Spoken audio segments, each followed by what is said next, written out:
Graphic.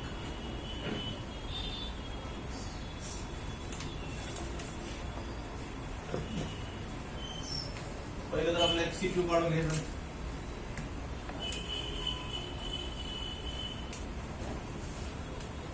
त्यानंतर एक काढायचं डिस्प्ले कनेक्टर.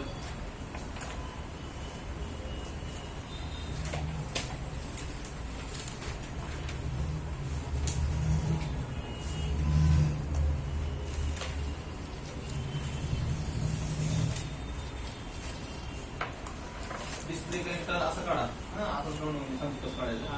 एक तुमचं ड्युअल कॉइल आहे तिथं. टोटल 5 ड्युअल कॉइल काढायचे. 5 ड्युअल कॉइलला सप्लाय सगळे हे सप्लाय, एक ग्राउंड, एक supply, ground, supply, supply, ground,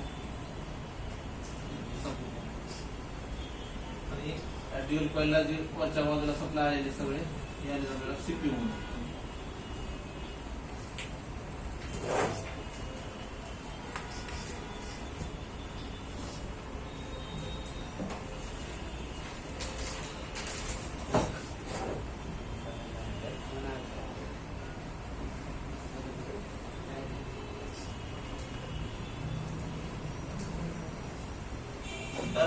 हे जे सप्लाय आलेले आहेत MIPI नावाचे सप्लाय असतात. MIPI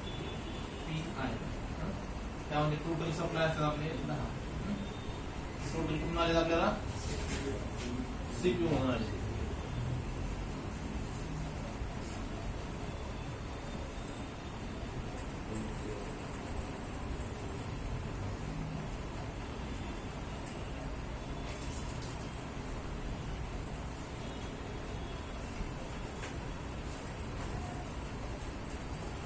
कोणती लाईन आपली MIPI लाईन.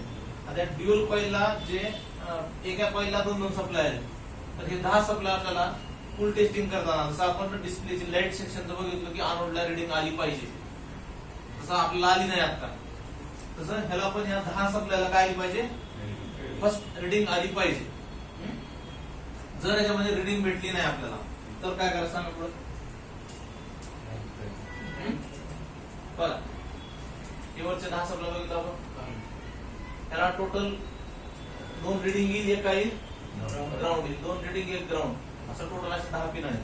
तर त्याची ट्रेसिंग करत असताना पहिलं तुमच्याकडे डिस्प्लेसाठी मोबाईल आला, ग्राफिक्ससाठी पण डिस्प्लेसाठी मोबाईल आला, आणि तुम्ही त्याला कस्टमरचा डिस्प्ले फक्त व्हायब्रेट होते आणि मध्ये लाईट दिसते पण ग्राफिक दिसत नाही, किंवा लाईट पण येत नाही आणि ग्राफिक पण येत नाही.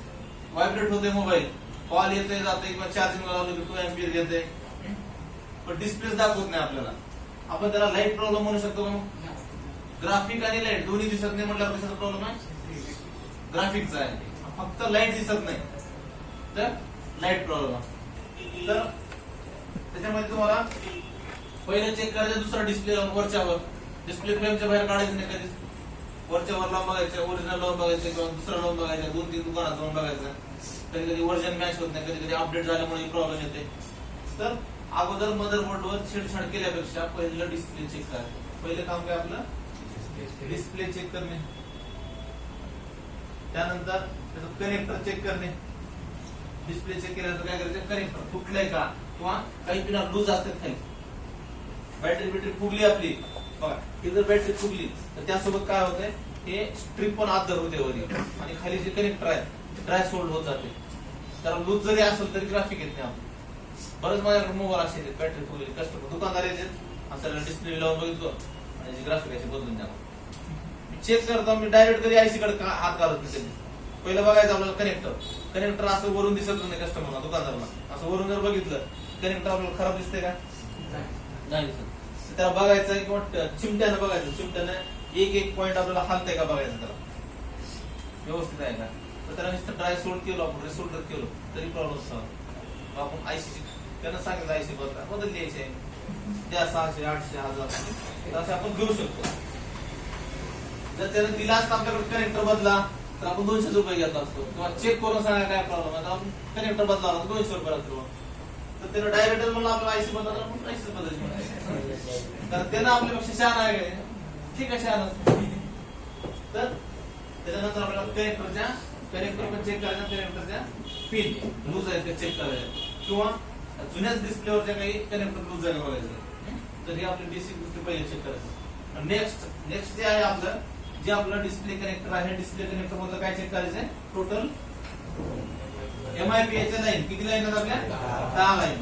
तर टोटल लाईन वर तुम्हाला रिडिंग आली पाहिजे आणि रिडिंग पण सेम आली पाहिजे जवळपास. समजा इथं 1 नंबरला 400 रिडिंग आहे, 2 नंबरला पण 400 आली पाहिजे. हा 4 नंबरला 5 नंबरला पण समजा 350 दोन्ही मध्ये तेवढं झालं पाहिजे. तर तुम्हाला एकाला 350 येते, एकाला 100 येते, प्रॉब्लेम आहे तिथं. तर दोन्हीला सेम रिडिंग पाहिजे. जर तुम्ही जर रिडिंग चेक केली तुम्ही याच्यामध्ये, आता रिडिंग कुठे चेक करायचं ऑप्शन हवा याच्यामध्ये बोर्निओ मध्ये 5A मोबाईल आपण काढला इथं, तर इथे डायोड मोडवर यायचं, डायोड मोडवर यायचं, इथं कनेक्टरचं ऑप्शन कनेक्टर ओपन करायचं. त्या कनेक्टरवर तुम्हाला कुठल्या कनेक्टरला किती रिडिंग यायला पाहिजे तर दाखवलेलं आपल्याला. बघा डिस्प्ले कनेक्टर आहे, तर हे MIPA लाईन आपल्या 235 आहे, 236 आहे, 235 टोटल पिनावर तेवढं रिडिंग आहे. समोर आहे, समोर बघा, तर याच्यावर बघितलं आपण 2च्या नंतर एक ग्राउंड आहे. तर हे प्रत्येक पिनला तुमच्या रिडिंग किती यायला पाहिजे तर दाखवलेलं आहे. आणि कधी कधी मल्टीमीटर पण वेगळं असू शकतं बरं याच्यामध्ये, की ह्यानं जे वापरलंय 235 च्या ठिकाणी 250 असू शकतं, 260 असू शकतं. तर करेक्ट तेवढंच नाही, फक्त 10, 20, 50, 100 पॉईंट खाली वर होऊ शकतं. काय काय याच्यामध्ये डायग्राम मध्ये दाखवलेलं तुम्हाला सनशाईन मल्टीमीटर. आता याच्यामध्ये सव्वाना काय नाव आहे त्या नावाचं मल्टीमीटर आहे त्याने यूज केलेलं आहे. काही मल्टीमीटर त्यांना सनशाईन यूज केलेलं आहे, त्याला मेकॅनिक यूज केलेलं आहे, नाव पण दिले त्यांचं. यामध्ये आपण बघितलं की नेक्स्ट प्रोसेस काय आपली रिडिंग चेक करणे. जर रिडिंग येत नसेल पुढचं ऑप्शन काय, जर रिडिंग येत नसेल, GR येत नसेल आपल्याला ऑल पिनला काय चेक करायचं नंतर GR. जर GR येत नसेल, समजा 1 नंबरला GR येत नाही, आता बघितलं आपण ती लाईन कुठून आल्या बघितली, कुठून आल्या लाईन ड्युअल कॉइल मध्ये आली. तर ड्युअल कॉइलच्या वरच्या बाजूला येतं का बघायचं रिडिंग, किंवा खालच्या बाजूला रिडिंग यायचं इथे बघायचं. जिथून मी रिडिंग येत असेल तिथून काय करायचं आपल्याला जम्पर करायचे. किंवा ही कॉइल तुटलेली आहे तरी रिडिंग येणार नाही आपल्याला, किंवा कधी कधी आपल्याला मोबाईल चार्जिंग कनेक्टरसाठी, माईकसाठी, स्पीकरसाठी, आणि आपण गडबडीमध्ये मोबाईल खोलण्याच्या नादामध्ये चिमटा वगैरे घालून खोलतो असं, त्याच्यामुळे आपली कॉइल ओपन होऊ शकते.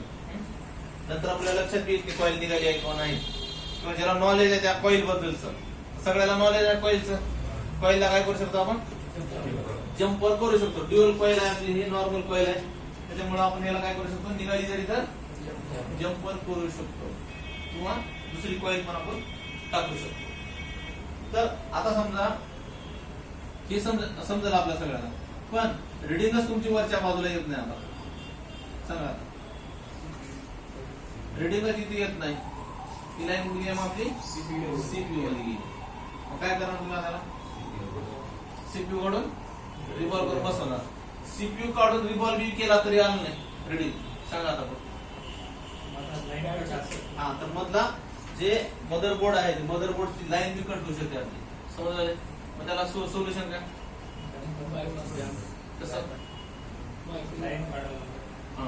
तर जे IC आहे आपले CPU आहे, CPUच्या खाली जे पॅड आहेत आपले, तिथं आपल्याला जम्पर मारायचं आहे आणि तिथून बाहेर काढायचं. म्हणजे समजा आता तिथे 1 नंबरची पिन आहे, समजा ह्याचा सप्लाय नाही गेला तुमच्या कनेक्टरला, IC काढली तुम्ही CPU आणि इथून इथं कनेक्टिव्हिटी चेक केली, कनेक्टिव्हिटी नाही, म्हणजे लेअर मध्ये प्रॉब्लेम आहे कुठं आपल्या. मग त्यासाठी काय करावं लागेल आपल्याला, त्या पॉइंटवर म्हणजे ह्या पॉइंटवर आपल्याला जम्पर मारून बाहेर काढावं लागेल, नंतर CPU बसावं लागेल आणि इथून पुन्हा आपल्याला इथे जम्पर करावं लागेल. समजलं. तर हे तुमचा ग्राफिक असेल, लाईट असेल, किंवा ऑन ऑफचा स्विच असेल, त्याची प्रयत्न खाली मोबाईल केला ऑन ऑफ स्विचचा, ते ह्याच तर हे आपल्याला असं जम्पर करू शकतो. पण असे प्रॉब्लेम जास्त येत नाहीत, कधीतरी येऊ शकते. तर त्यासाठी आपल्याला माहिती तरी पाहिजे की काय करायचं. तर MIPA लाईन समजा सगळं म्हणजे याच्यामध्ये 50% लाईनचं टेन्शन मिळतं तुमच्या, वरच्या सगळ्या लाईनचं टेन्शन मिळतं. काय अवघड आहे त्याचं, काहीच अवघड नाही. कॉइल निघाली करू शकता, रिडिंग येत नसेल करू शकता. तर सीपीयू पर्यंत गेलेलं आहे, तर सीपीयू रिकॉल करायला प्रॅक्टिस करावं लागलं. सीपीयू तर कस्टमरला डायरेक्ट सीपीयू काढायचं म्हणजे कस्टमरला लिस्ट सांगावं. पहिले तर फायनल टच देऊन बघायचे हे नव्हतं, त्याच्यामध्ये होती बरेच मोबाईल. आता नेक्स्ट जे आहे अजून काही लाईन आहे त्याच्यामध्ये, काय काय लाईन बघू आपण ते. त्याच्यामध्ये काही ग्राफिक आयसीचा रोल आहे का? काही ग्राफिक आयसी कुठं झाले का त्याच्यामध्ये? काय ग्राफिक आयसी आला, हे जे लाईन आले आपल्याला सीपीयू मधून कनेक्टरला ग्राफिक पाठवायचं काम करते MIPI लाईन. हेच लाईन तुमच्या सेम कॅमेराला असते. सेम कॅमेरा कनेक्टर तुम्ही बघितलं आपण ड्युअल कॉइल असते, त्याला पण सेम तुम्हाला काय असेल MIPI लाईन 1 2 3 4 5 5 पिन, म्हणजे कॅमेऱ्याला पण ग्राफिक असतो आपल्या, आणि त्याचा सप्लाय तिकडे कुठे असतो? सीपीयू ला सप्लाय असतो. लय वेळ आत्ता चालू केला आहोत.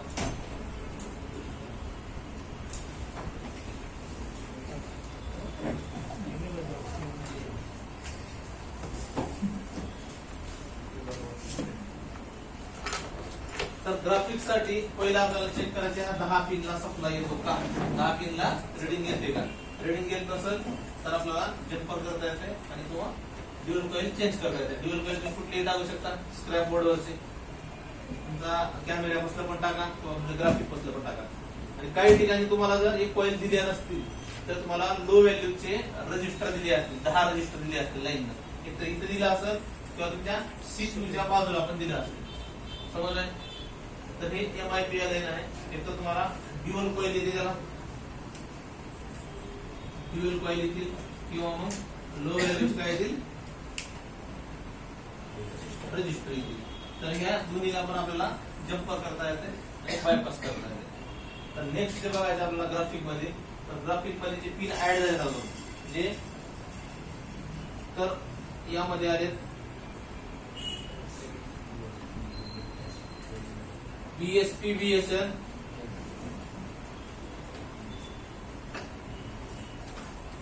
BSP आहे, एक BSN आहे, त्यानंतर एक आहे TE0, त्यानंतर एक RST.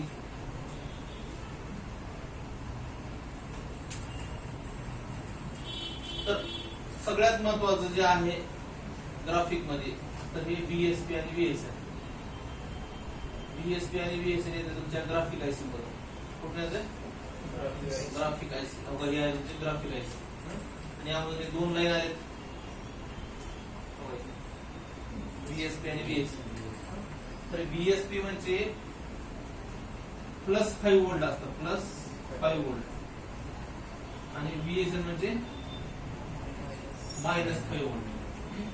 जर आपण चेक केलो तिथं प्लस आणि मायनस व्होल्टेज आहेत, 2 व्होल्टेज आहेत वेगवेगळे. आणि जर आपण या ठिकाणी फुल टेस्टिंग केली त्या 2 पॉइंटला, तर तिथं आपल्याला मल्टीमीटरला BSP ला जर चेक केला आपण, ब्लॅक कलरचं रेड कलरचं ग्राउंडवर ठेवतो, ब्लॅक कलरचं चेक करतो तेव्हा रिडिंग येईल. VSN ला उलट करावं लागणार आपल्याला, ब्लॅक कलर ग्राउंडवर ठेवायचे आणि रेड कलरला चेक करायचे तेव्हा रिडिंग भेटेल. आता तुम्ही दोन्हीला आपण जर चेक केलं असतं एकाला रिडिंग भेटणार नाही तुम्हाला, उलट करून चेक करावं लागतं.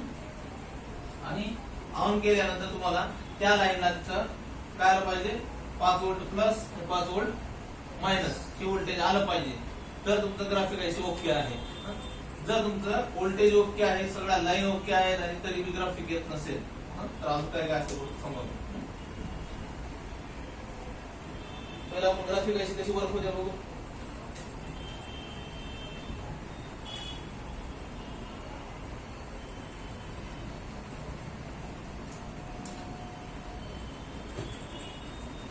तर हे 2 आउटपुट भेटण्यासाठी, म्हणजे तुमच्या कनेक्टरला इनपुट झाली आणि आयसीचे आउटपुट झाले 2, बरोबर. हे 2 आउटपुट भेटण्यासाठी तुमच्या आयसीला 15 वोल्टची आयसी दिली तुम्हाला इथं. जसं आपली 6 लेगची आयसी होती, 10 लेगची, 9 लेगची होती, 12 वोल्टची होती लाईटची, तसं ग्राफिक्सची किती वोल्टची आयसी इथं 15 वोल्टची आयसी काढू आपण इथं.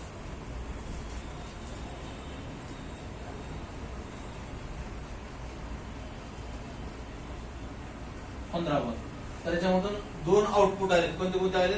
एक BSP आलेले कुठून आणि एक BSN. एक आपण BSN काढू, इथं एक काढू VSP म्हणजे +5 व्होल्ट व्होल्टेज आणि -5 व्होल्ट व्होल्टेज. हे व्होल्टेज तुमच्या कनेक्टर पर्यंत येण्यासाठी त्या आयसी ला व्होल्टेजची गरज आहे. त्या आयसी ला पण व्होल्टेजची गरज आहे ना. तर ग्राफिक्सला व्होल्टेज कुठून येत आहे? पहिलं डीसी टू डीसी आयसी तून येत आहे. म्हणजे त्या आयसी ला पण जसं लाईट आयसी ला व्होल्टेज येत होतं तसं याला डीसी टू डीसी आयसी म्हणून व्होल्टेज येत आहे. कोणतं व्होल्टेज येतं आपल्याला? VPH व्होल्टेज येतं. याला पण एक बूस्ट कॉइल असते. हे व्होल्टेज आपल्याला बघा कुठं आलेलं आहे?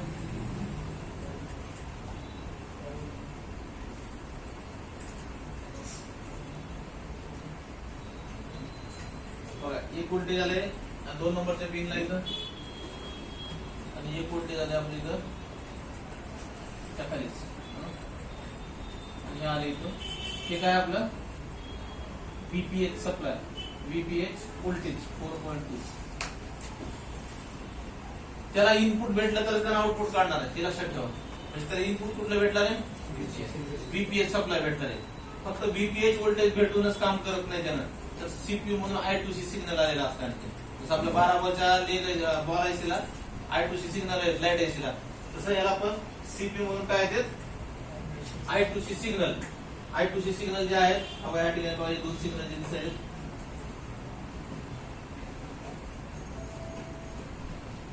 SCL आणि SD हे 2 सिग्नल आहेत तुम्हाला सीपीयू मधून. हे आहे SCL, हे आहे SDA. कुठे गेले बघा.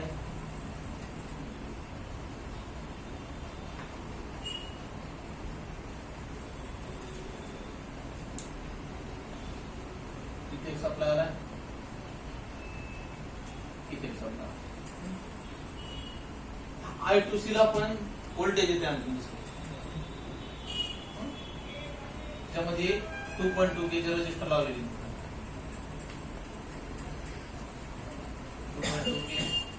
2.2 के हे येते पॉवर आहे. इथे येते VRE ची 1.8 व्होल्टेज.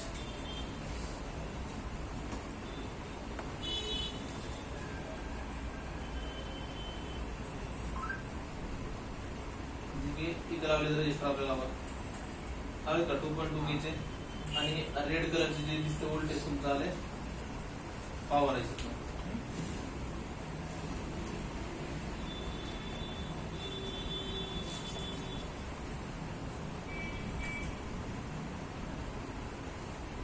अजून संपलं नाही इनपुट त्याचं. अजून एक इनपुट आहे EN सिग्नल. इथे बघा EN सिग्नल 1 दिसतंय इथं, EN सिग्नल 2 दिसतंय. जसं लाईट सेक्शन मध्ये EN सिग्नल एकच येत होता आपल्याला 12 वोल्टच्या आयसीला. इथे EN सिग्नल 2 आले. का 2 आले? तर त्याचे आउटपुट किती दिलं? आउटपुट म्हणजे त्याला दोन्ही लाईनला म्हणजे जे VSP आणि VSN आहे त्याला अनेबल डिसेबल करण्यासाठी त्याला सीपीयू कंट्रोल करते. तेवढं सीपीयू जर अनेबल डिसेबल केलं सिग्नल याचा तरच हे व्होल्टेज इकडे येतं. त्याच्यामुळे अगोदर हे व्होल्टेज चेक करायचे. एवढं टेन्शन इकडे घ्यायची गरज नाही. एवढे सप्लाय आहे एक तर तुमची आयसी खराब होते, नंतर तुमचे सप्लाय कट असू शकते. तर ह्या दोन्हीला अनेबल डिसेबल करण्यासाठी तुम्हाला EN सिग्नल 1 आणि EN सिग्नल 2 आलेले आहे. त्याला ह्या ग्राफिक आयसीला त्या ठिकाणी आले EN सिग्नल खाली ह्या 2 पॉइंटला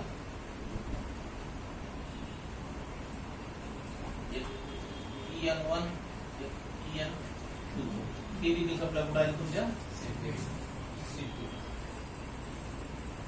सगळं एवढं भेटल्यानंतर सगळं ओके असेल तर तुमच्या आयसी कडे +5 व्होल्ट आणि -5 व्होल्ट इजी आहे का ग्राफिक सेक्शन? हा बघा दोनच सप्लाय साठी एवढे सप्लाय इकडे यावं लागते. तसं लाईट साठी एकच सप्लाय आपला अनवरचा आहे. त्याच्यासाठी आपल्याला कॉइल चांगली पाहिजे, आयसी चांगली पाहिजे, त्यानंतर सीपीयू सप्लाय आलेली चांगली पाहिजे सगळं. त्यानंतर तुमच्या डिस्प्ले मध्ये लाईट लागते. तसं डिस्प्ले मध्ये ग्राफिक येण्यासाठी हे ग्राफिक तर पाहिजेच. त्या ग्राफिकला चालू करण्यासाठी त्याला व्होल्टेजची गरज असते आणि व्होल्टेज साधे सुधे नाही तर हे एवढा कार्यक्रम इकडे होते तेव्हा ते व्होल्टेज तेव्हा आपल्या मोबाईलच्या डिस्प्ले मध्ये लाईट लागते. समजा तरी VSP आणि VSN. आता एवढं टेन्शन घ्यायची गरज नाही. त्या आयसीला कुठले कुठले सप्लाय बघायची गरज नाही. हळूहळू तुम्ही बघत गेला तर तुम्हाला हे कळेल की लाईन कशामुळे आले. तर आपण लाईनची एक माहिती दिली तुम्हाला, एकेका बॉलची माहिती दिली की काय काम करते ते. तुम्हाला त्यातले बॉल काय काम करते, किंवा एखादी बॉल ओपन झाला आयसी काढलो ते बॉलच नाही तिथं, ते बॉल गरजेचं आहे का नाही. आता हे सगळे वर्किंग बॉल एवढे त्याच्यात तुमचा हे एनसी किंवा ग्राउंड असतील, ते जर ओपन झाला आयसी काढताना टेन्शन घ्यायची गरज आहे का. तर त्याच्यामध्ये वर्किंग जे बॉल आहेत ते असले पाहिजे आपल्याला माहिती आहे, आणि नसलं तर आपल्याला मायक्रो जम्पर मारून बॉल बनवायचे. तर जास्त प्रॉब्लेम तुमचा आला तर तुमच्या कनेक्टर मध्ये येऊ शकते, किंवा ड्युअल कॉइल मध्ये येऊ शकते, किंवा ह्या बीएसपी बीएसएनच्या लाईनला शॉर्टिंग असू शकते किंवा ओपन असू शकते. तर जास्त त्याचा ग्राफिक आयसी बदलायचा संबंध येत नाही, जसं लाईन आयसी बदलायचा जास्त येत नाही संबंध. लाईन मध्ये कुठे तर कट होऊ शकते, ओपन होऊ शकते, आणि जास्त प्रॉब्लेम येऊ शकतो तुमच्या सीपीयू मध्ये. सगळ्याच लाईन कुठे आहेत, सगळ्याच लाईन सीपीयू आहेत. आता हे बीएसपी बीएसएन तर झालं, अजून जे लाईन आहे टी0 आणि रिसेट लाईन, आरएसटी लाईन, आणखी 2 लाईन आहेत. तर बीएसपी बीएसएन काय काम करते समजलं तुम्हाला.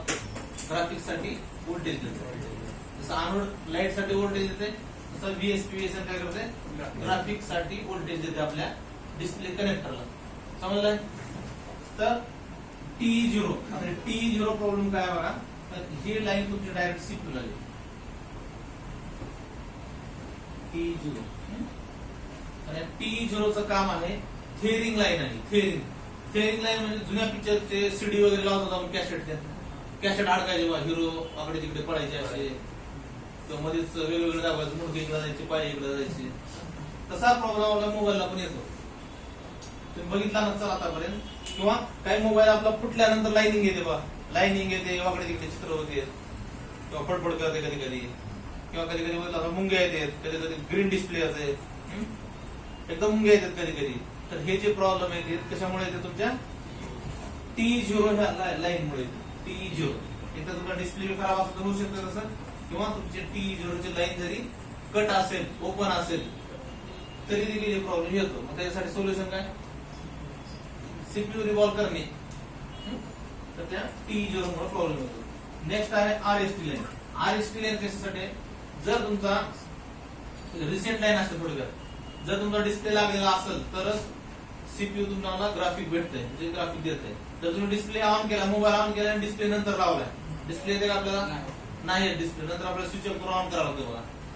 तर जर डिस्प्ले असेल, सीपीयूला समजले किंवा डिस्प्ले आहे तर त्यानं ग्राफिक देत आहे. जर डिस्प्लेच नाही तुमचा, मोबाईल ऑन केलं काहीच येत नाही डिस्प्ले तुमचा, म्हणजे आरएसटी लाईन सीपीयूला सांगते की डिस्प्ले लागलेला नाही, त्याला डिस्प्ले कनेक्ट नाही. नंतर जरी डिस्प्ले लावलं तुम्ही, नंतर डिस्प्ले येत नाही, नंतर स्विच ऑफ करून ऑन करावं लागतं. त्यावेळेस मग सीपीयूला समजते की डिस्प्ले लागलेला आहे.